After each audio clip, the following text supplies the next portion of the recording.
Assalamualaikum warahmatullahi wabarakatuh. Kami dari kelompok 2 akan mempresentasikan tugas video sejarah Indonesia dengan tema sejarah Kerajaan Mataram kuno.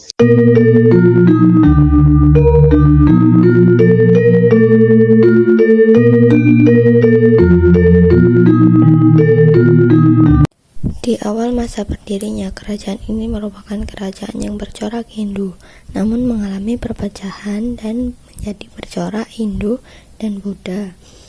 Selain itu, kerajaan ini juga terbagi dalam masa atau periode yang berbeda, yakni pada abad ke-8 berpusat di Jawa Tengah dan pada abad ke-9 berpusat di Jawa Timur.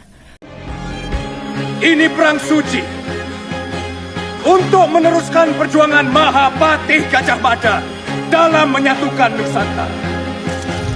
Dengan menyebut Asmo Gusti Geng Akaryo Jagat, aku titahkan kalian untuk mukti utawa mati neng Sunda Kelapa.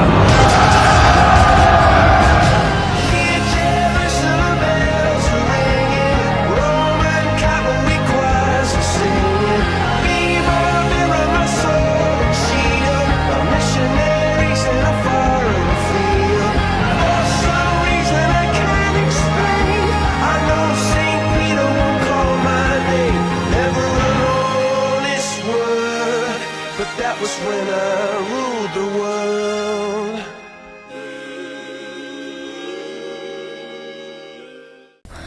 Satu, Rakai Mataram Sang Ratu Sanjaya.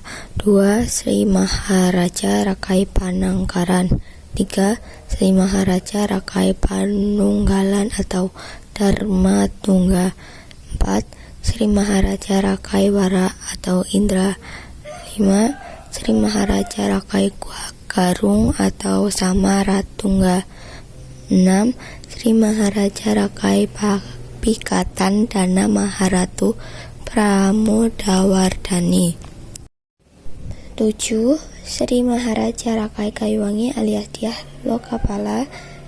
8. Sri Maharaja Rakai Watu Malang. 9. Sri Maharaja Rakai Watu Karadiah Belitung. 10. Raja Jaksa. 11. Raja Tulodong. 12. Raja Sembadiah Wawa. 13.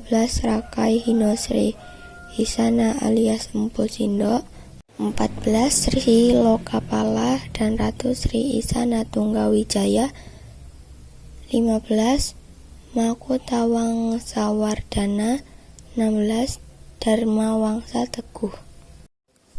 Kerajaan Mataram kuno telah berdiri dan berkuasa dalam kurun waktu yang cukup lama, bahkan dipimpin oleh 3 dinasti yang berbeda.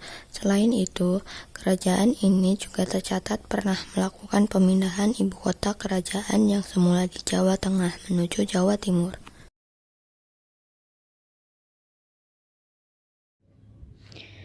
Dinasti Sanjaya. Kerajaan Mataram kuno pertama kali didirikan oleh Raja Sanjaya yang bergelar Rangkai Mataram Sang Ratu Sanjaya. Ia dikenal sebagai raja yang bijaksana, cakap, dan taat dalam beribadah.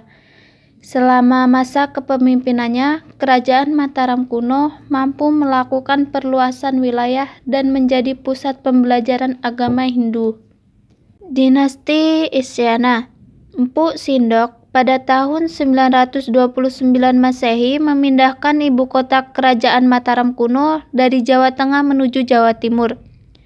Diperkiraan ibu kota tersebut terletak di antara Gunung Semeru dan Gunung Wilis. Selain itu, juga dilakukan perubahan nama menjadi Kerajaan Medang dengan Empu Sindok sebagai raja pertama dari dinasti Isyana.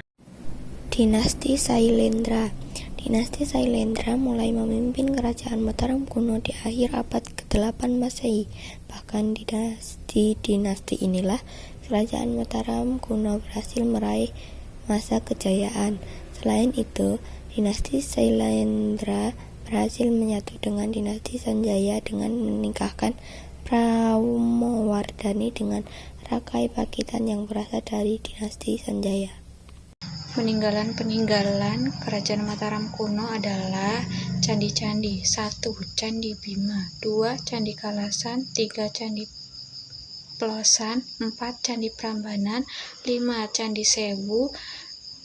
6. Candi Mendut. 7. Candi Pawon. 8. Candi Pundadewa. 9. Candi Semar. 10. Candi Srikandi. Dan yang terakhir Candi Borobudur. Baiklah, kita masuk ke bagian kehancuran Kerajaan Mataram kuno. Peristiwa kehancuran Kerajaan Mataram kuno disebabkan karena adanya perselisihan yang berkelanjutan antara Jawa dengan Sumatera. Perselisihan tersebut diakibatkan karena adanya dendam oleh Raja Kerajaan Sriwijaya, Balaputradewa, kepada Rakai Pikatan Raja Kerajaan Mataram kuno. Permusuhan dan perselisihan antara kedua raja tersebut terus berkembang dan berlanjut.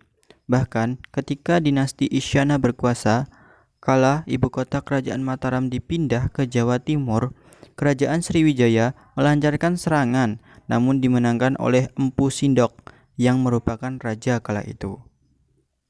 Keruntuhan kerajaan ini ditandai dengan meninggalnya Raja Dharmawangsa yang merupakan cicit dari Empu Sindok.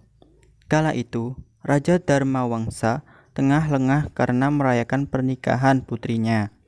Sementara itu, istana diserang oleh Aji Wurawa